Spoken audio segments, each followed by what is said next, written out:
मुंबई पाठोपाठ पुणे, नाशिक, छत्रपती संभाजीनगर, नागपूर या ठिकाणी सीएनजीच्या दरामध्ये वाढ झाली आहे।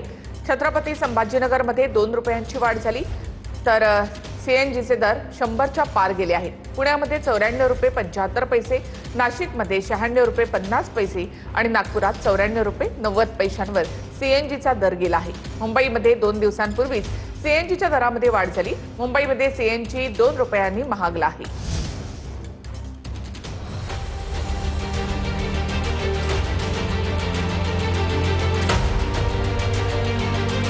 पेट्रोल आणि डिझेलचे दर वारंवार वाढल्यानंतर आता सीएनजीचे दरही भडकलेत। मुंबई पाठोपाठ पुणे, नाशिक, छत्रपती संभाजीनगर आणि नागपुरातही सीएनजी दरवाढीचा फटका बसलाय।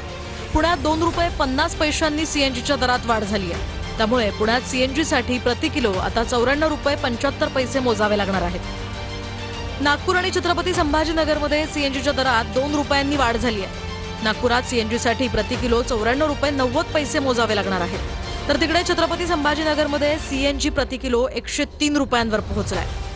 ते भाडे वाढत नाही, काही नाही, नुसतं फक्त सीएनजी पेट्रोल वाढवले। त्याच्यानंतर आम्हाला काय किलोमीटर प्रमाणे पैसे भेटत नाही टायमावर व्यवस्थित।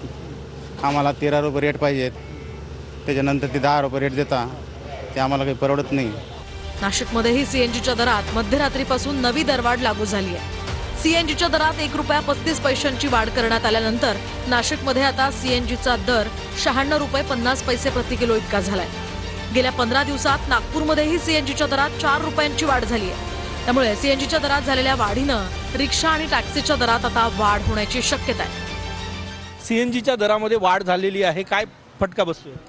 फटका म्हणजे पेमेंट तेवढं नाही आहे, गाडीवाले रेट वाढवत नाही आहे, रेंटल नाही भेटून राहिलं तितकं आणि दर वाढून राहिलं, म्हणजे नुकसानच आहे।